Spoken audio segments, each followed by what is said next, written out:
Maqaa Abbaa, kan Ilmaa, kan Hafuura Qulqulluu, Waaqayyo tokkotti ni amannaa. Ameen. Mudde tokko guyyaa raajichi Waaqayyoo Eliyaas itti dhalateedha. Tokkos dhaala abbaa kootii siif hin laadhu jedhee dhaala abbaa isaatii irratti kan boqotee guyyaa Naabuteen itti wareegameedha. Egaa kan biraas seenaa ni qaba. Bal'inaatiin amma waa'ee dhalachuu raajaa Waaqayyoo Eliyaas kana ilaalla. Eliyaas jechuun hiiki maqaa isaatii biqiltuu ejersaa jechaadha. Abbaa'eensaa Yeesnayuu jedhama. Harmeensaa immoo Toonaa jedhamti. Biyyi dhaloota isaatiis Tesbiyaa Galaad jedhama. Biyya Israa'el keessaa jechaadha. Yeroo dhalatee dhaloonni isaa ajaa'ibsiisaa ture. Huccuu abiddaatiin maramee kan dhalate ture. Guutummaan nanna isaatiis rifeensaatiin kan haguugame ture. Baay'ee bareedaa fi kan nama hawwatu ture. Egaa raajaan kun raajota warra gurguddoo keessaa tokkodha. Kitaaba qulqulluu keessatti hojiin hojjetee baay'ee ajaa'ibsiisaaf kan nama dhibudha. Mee akka fakkeenyaatti mata duree isaa duwwaan isinii tuquu yaala.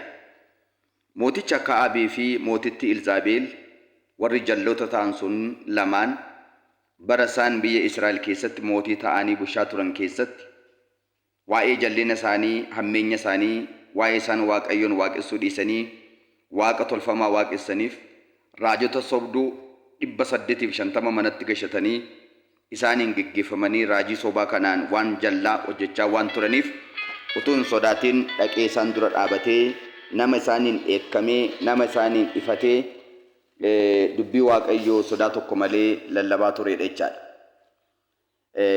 Inni kan biraan sababa jallina isaanii kanaaf illee utuu hin sodaatiin yeroo isaan Naabutee irraa dhaala abbaa isaatii irraa kan inni fudhatee yookaan natti gurgurii yookaan immoo naa kenni yeroo isaan jedhanii keessa dhaala abbaa kootii sitti hin gurguruu, siif hin jijjiiruu, siifis hin kennu jedhee Naabuteen gaafa dubbate sobaa irratti dhugaa ba'anii qabeenyuma isaa irratti dhaala isaa irratti gaafa isaan ajjeesan sodaa tokko malee dhaqee dura dhaabatee akkuma nama qulqulluu kana yakka tokko malee ajjeeftanii siniinis dhiigni keessaniin dhangala'aa hin duutu sareen immoo dhiiga keessan arraabdi jedhee nama raajitti raajeedha jechaadha. Mootota kanatti tun sodaatiin. Kanaaf walumaa galatti sodaa tokko malee waa'ee dubbii dhugaadhaaf jajabummaadhaan kan dubbatu ture. Kanarraan kan ka'e yeroo hammeenya isaanitti jabaatanii biyyi lafaa raajota sobduu kanaan manca'ee hojii jallinaa hojjetus maal godhe seetanii yaa Waaqayyoo bokkaati waaqarraa roobsitu kanarraan kan ka'e fayyadamanii si irraanfataniiru. Bokkaa waaqarraa caamsi jedhee Waaqayyoon kadhate. Si'aa baranii jedhe. Waggaa 3 ji'a 6 kadhannaa isaatiin bokkaa kan caamseedha. Waaqayyo isa immoo bara bokkaan kun caamuu akka inni hin miidhamnee fi gara biyya Saraabtaa deemee gara jaartiin maanguddoo tokkoo mana ishee akka taa'u. Jaartiin kun nama Waaqayyo waan taateef isa simattee illee eebba isaatiin akka isheen bara gogiinsaa kana keessa akka dabartu Waaqayyo taasise.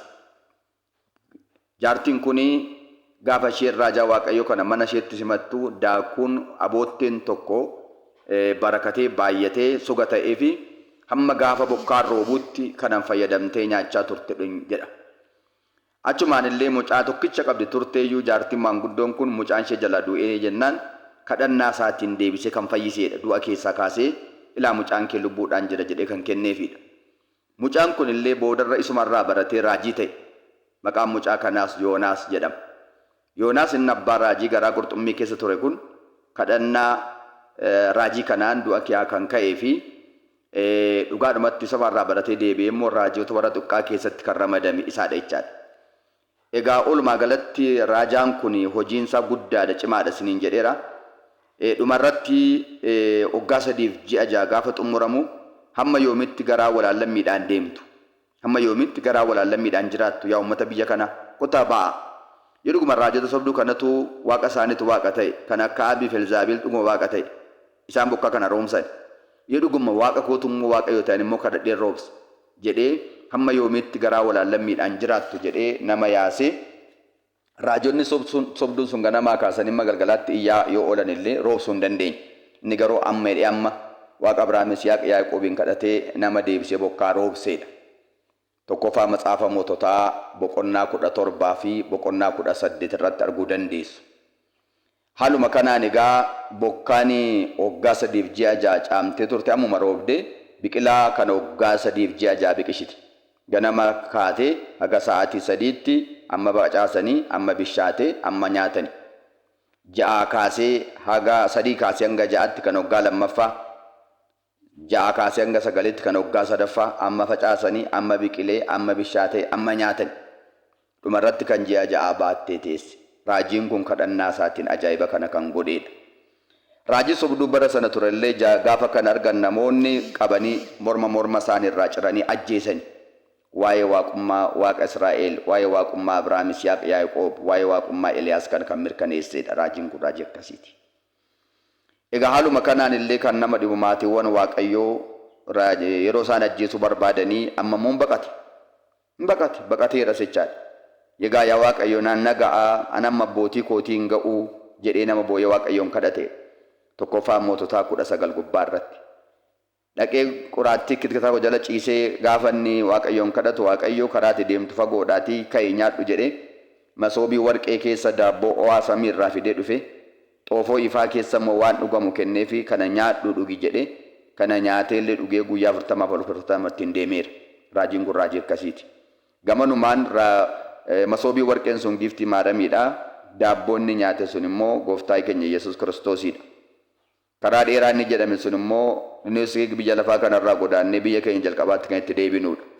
Guyyaa 40 xoomuun immoo raajonni guyyaa 40 xoomaa waan turaniif sanaadha. Kakuu haaraa keessatti immoo san guyyaa 40 gooftaan fakkeenya nu ta'u xoome sanatti kan fakkeeffamudha. Sagara fuulduraallee kunoo fakkeenya kanaan raajii dubbatee jechaadha. Inni kan biraan raajiin kun hojii akkamii qabannaa jettanii warra Waaqayyoodhaan mormanii edda mooticha akka Ahaab du'ee booda mooticha akka Aziyaas iddoo isaa bu'ee innis akkuma kana jallina jalqabe. Yommuu kana Waaqayyo isa cabse. Yommuu inni cabu kana loltoonni namoonni isaa gaafa isaanii gara Waaqa tolfamaa gaafachuutti gaafa deeman Fayyisaatu Israa'el keessaa dhimnaanii irraan gadee deemtu dalga deemtu jedhee jara dheekkamee deebi'aa jedhe. Mooticha kanaan hin duuta malee hin fayyitu siin jedha Waaqayyo deebi'aa jedheen. Yommuu kana deebi'anii gaafatti himanii namichi maal fakkaata jennaan kana itti himan. Yommuu kana loltuu 51 itti erge. Loltuu 50 fi ajaja 51 itti erge. Isaanis mootii kanaaf jedhanii qoma isaanii dhiibanii nama Waaqayyo kanaa tulluu kanarraa gadi bu'ii jedhan tulluu Qarmeloos irra jiraata tureyyuu. Yoon dhuguma nama Waaqayyoo ta'e abiddi samiirraa baatee 51 keessan xabsinaa godhu gaafa jedhu 51 isaanii xabgooti. Si'a lammaffaa hin erge. Warra si'a lammaffaas akkasuma nama 51 abiddi waaqarraa gadi buutee xabgooti. Egaa maalidha raajiin kun abidda waaqarraallee gadi buusee warra Waaqayyoon mormanii nama Waaqayyoo balleessuu kan barbaadanii kan nama 102 abidda waaqarraa buuseetti akka gubatan taasisedha. Si'a sadaffaa ammas mootiin kun gaafa erguu inni sadaffaan sun garuu akka sanaan taane yaa nama Waaqayyoo anaaf warri na wajjin jiran lubbuun koo akka fayyaniif sin kadhadha jedhe. Egaa isa kana lammaffaa Macaafa Moototaa boqonnaa 1 kaasee hanga 13tti arguu dandeessu. Egaa raajiin kun raajii nama akkasii godheedha. Warra isa balleessu dhufan abidda waaqarraa buusee balleesse isa sadaffaa garuu ogeessa ta'e sana garuu ittiin buune jechaadha ittiin buune. Egaa karaa adda biraa raajiin kun Elsaa'iidhaan na duukaa bu'i jedhee kennaa eebba Waaqayyoo kan kenneefidha. Raajiin kun galaana Yordaanos bakka lamatti gargar tarsaasee kan ce'edha. Egaa oolumaa gala biyya lafaa kanarra jiraatee xirri gaafa ja'aadha ammoo gara biyya jiraattotaatti kan ol fudhatamedha. Amma xirri ja'a guyyaan itti ol fudhatamedha. Ayyaana guddaadha xirri ja'a dhufaa jiru. Eessatti ol fudhatame? Biyya jiraattotaatti. Biyyi jiraattotaa kun eessa akkamittiin ol fudhatame? Kutaa lammaffaa isaa keessatti gaafa ja'a sana ilaalla. Waaqayyo namachiin waa taasisuu eebbisuu isaan wajjin haa ta'uu galanni Waaqayyoof haa ta'u.